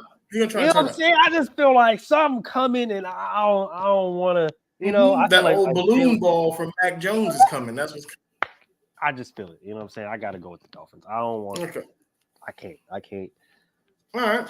So switching up this week. Okay. Yeah. I'm switching up this week. Then going with our guts. Going with the guts. We got the Snoopy Bowl. Jets Giants. Oh shit! Hey, I'm not even gonna watch.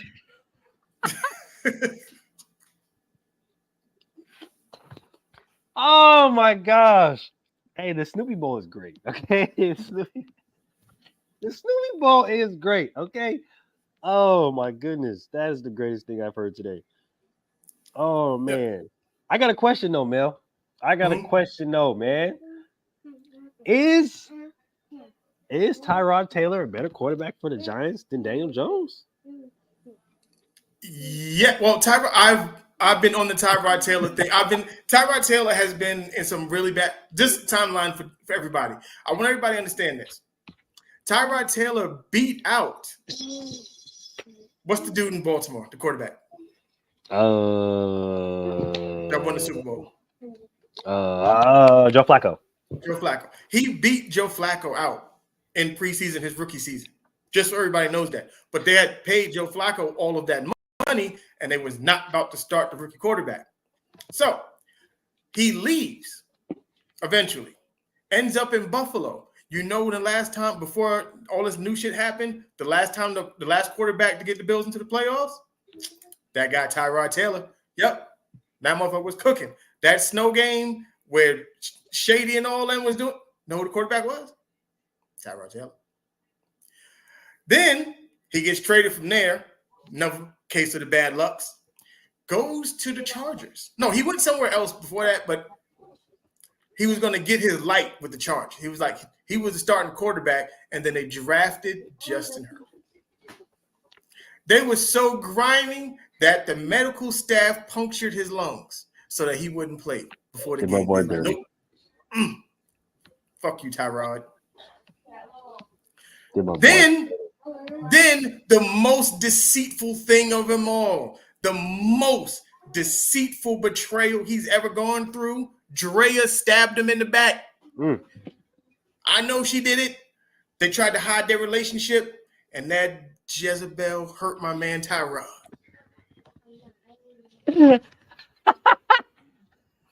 I'm sorry. Oh, that harlot. Okay. Harlot. This is what you get when you watch Inside the Hub. You get a little bit of everything. You never know. You never know where this shit goes. Hey, shit. But to answer your question, yes, Tyrod Taylor is a better quarterback for the New York Football Giants, but that ain't going to mean shit this week because my man Zachariah is coming through stomping with them Jets. New York. It's the Battle of New York, son. You feel? Nah, I'm just playing. I like the Jets. Main reason being is I like their defense, and I like how their offense is starting to come along. It's starting to come along real nice. Zach's starting to take what the defense is giving him. They simplify the offense a lot. They're realizing the offensive line is trash, and they're shortening up the routes. Get the ball into the hands of Garrett Wilson and these other wide receivers quicker. Let them go do their thing. Yeah, and then run the ball. Run the ball. So, that's quite literally it. Should be that simple. Yep. Now this game, this gonna be a bloodbath. I think this might be one of the better games, if not the best game of the weekend. We got them Jacksonville Jaguars going up against them Pittsburgh Steelers. Oh wow, this game is a potential to be definitely just a bludgeon fest. Oh my goodness gracious! You're going to have to ice up at the end of this game. Yeah, most definitely, for sure. And there's gonna be a lot of people sore for sure. Yeah, ice up, so most definitely. A lot of ice baths will be on deck at the end of this one. I'm gonna rock with my man Sunshine. I'm gonna rock with these Jags because I feel like they starting to oil up, starting to work now. That WD-40 starting to kick in? It's definitely starting to kick in. Okay. I like that. Considering the Steelers still haven't addressed their horrid offensive coordinator, they were just talking about it today on the Pat McAfee show, and they were in Utah, and Utahnians, or I don't know what you call people from Utah, but the people from Utah was calling for Matt Canada's job. And if you're in another state to where your team doesn't even reside and they're calling for your job, it's probably not a good day. You're doing a bad job. Yeah, you're probably not doing a good job. So, I'm going to go with the Jags. I think Dougie P has finally kind of got it all, got it all together. Mm-hmm. I think really what is hindering the Jags offense right now is injuries. There's a lot of people kind of in and out the lineup. But I think once they kind of get that consistent lineup, they should be solid. They're going to be solid. Give me the Jags. I'm going to take the Jags in this matchup. All right. So, next up, we got the Atlanta Desmond Ritters going up against, I don't know what is left of the Titans, but that's what we're working with. Atlanta going to beat the shit out of the Titans, and it is not going to be pretty on Sunday. Yeah, this is not going to be a good game. I'm not even going to lie to you. I'm not even going to lie to you. Because if everything that you said was correct, if Will Levis is playing, it's going to get ugly fast. Yep, they're probably going to do a rotation between Will Levis and Malik Willis, and it's going to be bad. It's going to be bad. And I think Bijan's back this week because he had headaches last week, so it's going to be bad. So there's that one. Then next up, This is actually going to be a fun game. It's the battle of best friends and the 2 overall picks in the NFL draft. The Houston Texans, don't know why I couldn't get that out, and the Carolina Panthers. Bryce Young going against his boy. I don't know. This game is kind of weird because I feel like the Panthers might win this game.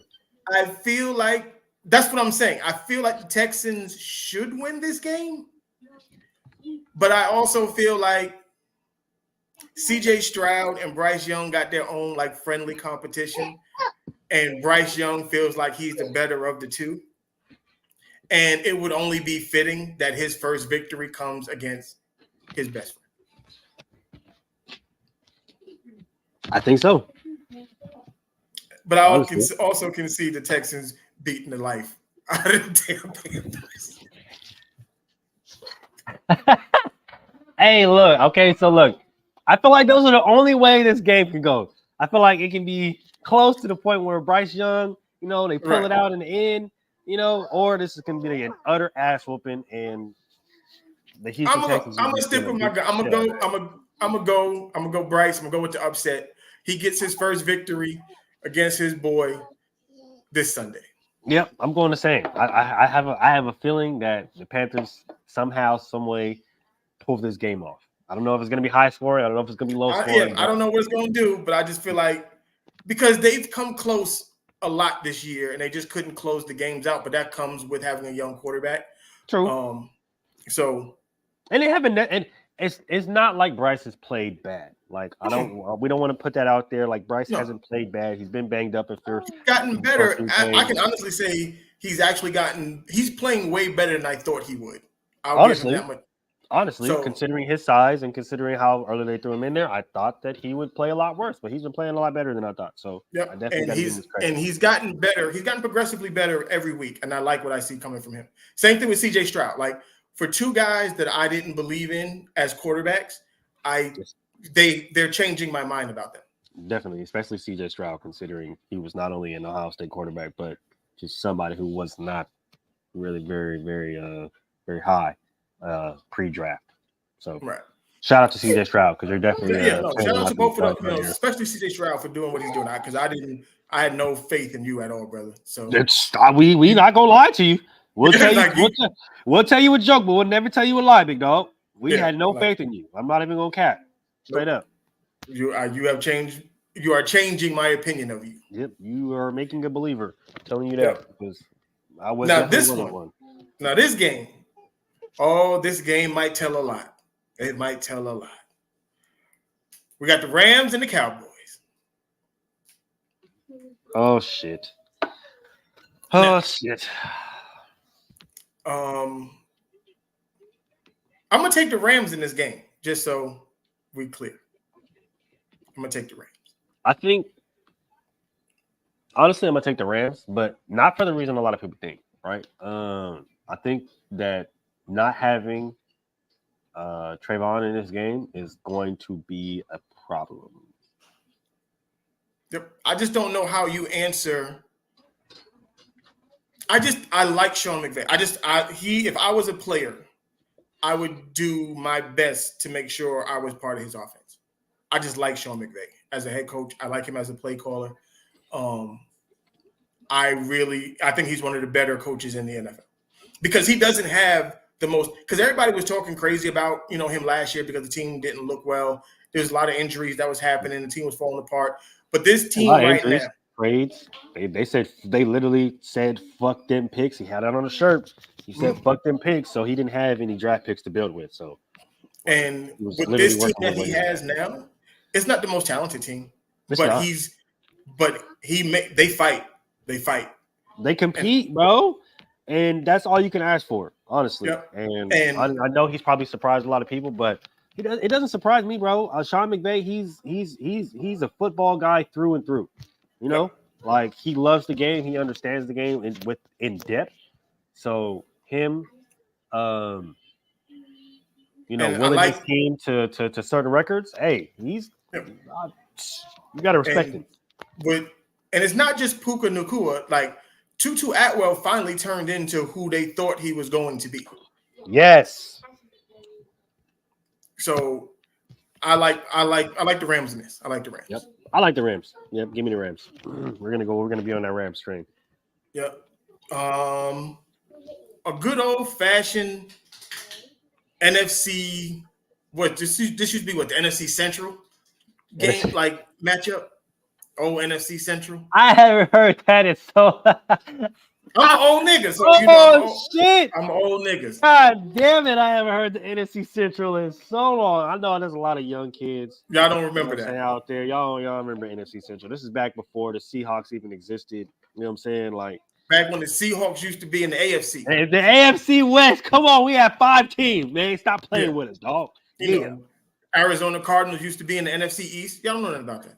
Y'all know nothing about that, man. It was the Phoenix Cardinals back then. It was the Phoenix Cardinals. You know what I mean? Come on, man. They don't know nothing about that. They don't know nothing about the Phoenix Cardinals, man. They don't know nothing about the Phoenix Cardinals, man. So we got them. It's the Vikings, Packers. Now, I'm not gonna lie to you. This game is. This game is essentially for second place in that division. Like, I'm taking the Packers. Oh, for sure. Because I think a lot of people are disrespecting Jordan Love, and I think this is his bounce back week. Right. And I think the Vikings put a lot of effort into this Monday night game. They put a lot into it. I understand exactly what you're saying, and it's hilarious because that's absolutely true. And I think that shit gonna come crashing down on Sunday. Yeah, I don't see them getting lucky without Justin Jefferson 2 weeks in a row. It's gonna be rough. And you know and I think the Packers really they have to go through little bumps, get their shit together. A little growing pains. Like it is what it is. Young quarterbacks have to go through this, and this is fine. It's fine. He got to earn his lickings, right? He got to earn his little stripes out there. He'll be solid. I got faith in my boy Love. Next, Saints Colts. This is a fucking hard ass game to call. This is a hard game. This might be the hardest game to call. I'm not even gonna lie. Because I watched what the Colts did against the Browns. Do I think they can do it 2 weeks in a row? No. But Gardner Minshew has played very well whenever he's came in. But then we got the Saints, who I'm expecting a little bit more from, and they haven't given it to me yet. A little bit. I'm gonna give him a year to grow because Derek Carr's still kind of implicated in that offense, and another kind of still working with Taysom Hill, and like I'm gonna give him, some time, but Alvin Kamara is still him, so I don't know. I'm kind of want to lean to the Colts, but I'm not. I'm gonna go Derek Carr. I'm not gonna go. They did my man dirty. He got to come on, man. Get this shit right. Besides, I like watching clips of Jameis Winston on the sidelines. Same. I'm not even lying to you. And speaking of Derek Carr and Jameis Winston and the Saints, a lot of people were sitting up there trying to, get on Derek Carr for, how he was talking to Chris Olave and stuff like that. And bro, honestly, if you're a quarterback and you're not talking to your receiver like that, because we got the mic'd up clip, you know what I'm saying? We got the mic'd up clip. Like I said, he's telling him to fucking run. Like, run, nigga. You run a 4-3, bro. Like, run. Use it. If you run, it's most likely going to be open. There's one thing Derek Carr is not going to underthrow you. At all. Like, that's one thing that's not going to happen. Just run. If he's telling you to run, that means he's telling you to run for a good reason. Like, he's going to put it out there for you. But I see a bounce back week from them, especially that offense. I know a lot of people like to glorify what CMC does, but there's still a guy in the Big Easy and Alvin Kamara, the same. He's not same exact thing. Not as dynamic because he doesn't have the play caller, but because he doesn't have the play caller for sure. But when you look at their career stats, then they're borderline identical. So yeah. Give me the Saints, man. Even though I do like how the Colts are playing, though. The Colts are playing really fucking good. Like, I'm not going to take that away from the Colts. They're playing really good. Definitely playing very well. Be on the lookout for Kenny Moore, though, because he might be on the move. They might lose him at the trade deadline. So Colts that might. Next up, might stick you up a little bit. Do we want to do this game? I guess we're gonna have to. Ravens, Cardinals. Well, the easy answer is definitely the Ravens, but can my man Odell get in the end zone this week? I mean, can we show my boy some love? I need my man OBJ to get in the end zone. I just need an OBJ celebration. I feel like I need to feel old. I want that old thing back. I want old OBJ. I want him to get the confidence. I know he got something cooked up. I know he got something cooked up. I just want to see it. So I want that OBJ swag back. I think that's all Baltimore Ravens is missing is that confident OBJ out there doing what he do. And he's starting to get that confidence back. He's starting to get that little swag back. You know what I'm saying? They're starting to go to him a little bit more. I know Zay Flowers is the focal point. But Zay's starting to get all more implicated, man, and I like it. So, let's get my boy OBJ in the end zone, man. Let's get a crowd something. Let's get a crowd something to turn up about. New football meme should be coming out real soon this weekend. All right. So this one, I don't know about this game. I'm still kind of wavering. Chiefs Broncos. Chiefs Broncos. If we want the entire internet to explode, Russell Wilson going to throw for 350 yards and 4 touchdowns. Which he can, honestly. Which he can. He definitely can. He can 100% do it.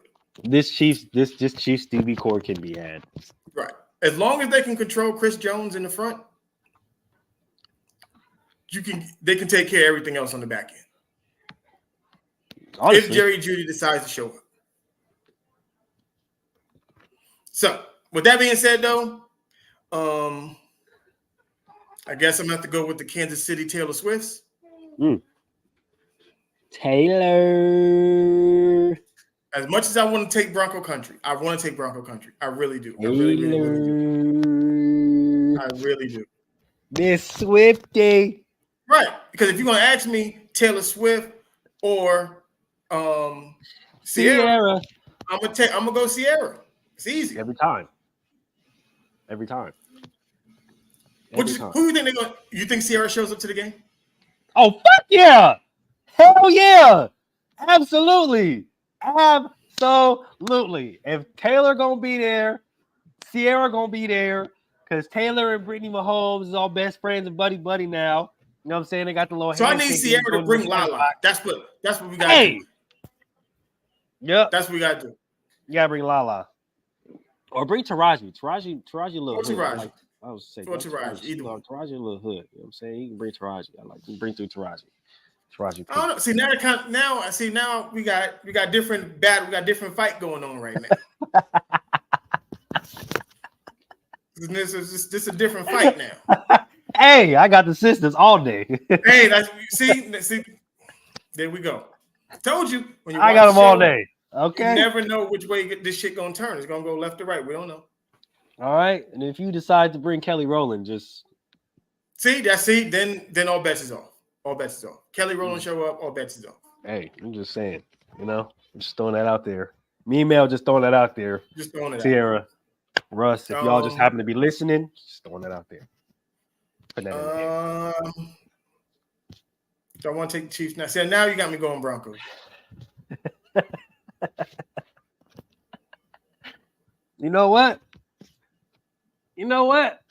Take the Chiefs been on a little. I think the Chiefs been on a little high horse, man. I'm gonna take the upset. Give me Broncos country. We're gonna go humble pie on this one. Hell yeah, man. We going humble country. Pie. And Sierra's gonna come out of the kitchen with all kind of hips and all kind of stuff. doing all the hip dips and all the matter of fact, because blocking no, shit. it's about time You they know, show the sister on there. They've been showing Taylor Swift a little too much. We got to Yeah. get all right, because Russ gonna show out for his wife. We gonna Bronco country. Let's ride. Let's go. Yeah, let's ride. Yeah, telling you. Let's Sierra's get gonna it. come out there with the hips don't lie like she's Shakira or some shit. I don't know. Exactly. No, we gonna go Bronco country on this. We're gonna stop this Taylor Swift shit this week. That's what we're gonna do. Yep. Oh shit! I hope to God the Broncos win. I swear I don't. Nick Wright might kill himself. That would be great. Nick Wright gonna cut. He keep growing his hair. He gonna cut all that shit off. Nick Wright is gonna re-rank his kids after the season. Yep. If you watch Nick Wright, you know he ranks his kids just like Deion. He gonna re-rank his kids. Okay. Yep. He does a podcast with one of his kids. He gonna the one he do a podcast with that's not gonna be his favorite that week. No, not at all. Next up, this is crazy that their records are the same, and you would never think about this. Well, not the same, but they're close enough. One's 2-5, the other one's 2-4. The Bears and Chargers. This is actually crazy because this is like the battle between the best worst teams ever. Because you got a good ass team that should be better than the Chargers, and you got a horrible team that is probably even worse than what they really are in the Bears. Right. Like you would think like the Bears shouldn't have 2 wins, but then you look at the Chargers, like they definitely should have 2 wins. They should have more than that. Damn. And I'm not even gonna lie, like Sunday night, that's crazy. This is literally, and it's crazy that it's happening back-to-back weeks because who we have on the cover this week? Josh McDaniels, Brandon Staley, who just lost to these fucking Bears. Josh McDaniels. Let the fucking Chargers lose this week. Let it happen. Let it happen. Look, if you watch this, you clicked on the thumbnail, you saw Donald Trump, you're fired. You should look, if the Bears beat these 2 head coaches in back-to-back weeks, on Monday, they both should be fired. Because we're going to get to the next, because the Raider game is next. They play the Lions. And they might get their ass cracked by the guy. Oh, no, they getting their ass whooped. Okay? That's exactly what's going to transpire on Monday night. All right? All right. And let me just say this. If the Bears... Look. If the Bears beat the Chargers... Here's a question. Because we just asked about Tyrod Taylor. Look, that's what do you do with Justin Fields? That's where I was going. That's where I was going. If the Bears beat the Chargers, I'm not even going to lie to you. They're going to pour everything into Tyler Badgett, and they're going to trade Justin Fields to Atlanta. I do not like it. They're going to trade him to Atlanta, and him and Bijan going to go crazy with the option, and they're going to run hella pop passes for Drake London and Kyle Pitts. I'll take Justin Fields in Las Vegas. Hey, so will I right now. I definitely will. I'll make that trade. I'll make it happen. I definitely will. Because we're just going to turn the offense up. Right. And with that being said, we got Monday night game. We got I'm taking the Chargers, by the way. So just so you know. I think I'm taking the Chargers too, but I swear. But if they lose, I wouldn't mind being wrong in this situation because, hey, a win is a win. A win is a win. A win is a win. Win is a win. And if you know what I mean when I say like I will take the Chargers and have them lose if Brandon Staley ass gets fired. I will take that. Facts. Absolutely. And then we're gonna get to the last game, which will be the Lions and the Raiders. I told y'all I'm off that narcotic. I'm off it. Yep. Hey, I'm off it. Y'all know where I'm at. Man. So I'm on that fire JMD train, man. So you know I want the Lions. I hope the Lions go out there and drop 50. I mean, Jahmyr Gibbs just goes nuts. Fucking Jameson Williams he just torching the whole secondary. St. Brown, like I want it to look nuts. Nasty. Absolutely gross. Like I said, a win is a win for me. In a blowout. So that's our picks. And then me and Mooley, I think we was pretty much on. We either gonna be real happy next week or real sad. Yeah, hey, shit happens, but it's the way it goes, though. I'm ready for it. No problem. I am ready for it. Yeah, but y'all know what it is, man. It's been a football Friday. No Mr. GQ, but he was here in spirit. Definitely. We had his co-host DJ Micah B in the chat for him. You know what I'm saying? Yeah, they be doing the whole tandem thing. So. Yeah, and Telly coming, stopping in. Everybody missing a few regulars, but it's all good. It's all good. It's all good. That's why we're here. We wish speedy recovery to Mr. GQ with wisdom teeth. I know how that can be. I gotta go to the dentist soon because I don't want to do that, but I gotta go. Hey, your boy done been there, and it's not fun. So, any last words before we run up out of here? Hey man, another football Friday. Another problem solved. No, I'm just playing. Shout out to the movie Friday though. But appreciate everybody for sliding through, man. Shout out to all of our audio listeners, all of our visual seers. And you guys know what it is, man. We'll be back on Monday with B2B Basket to Basket. So right, and check out. You might have to check in. I might have to slide through on Monday and get into it's basketball season, and the lunacy has already started. And the LeBron hate train is never late when it comes to me. I make sure that motherfucker is there early. Always on time. All right. So until then, it's been real, but you know what we got to do, right? We always got to do. Come on, push your button. Push the goddamn button. Push the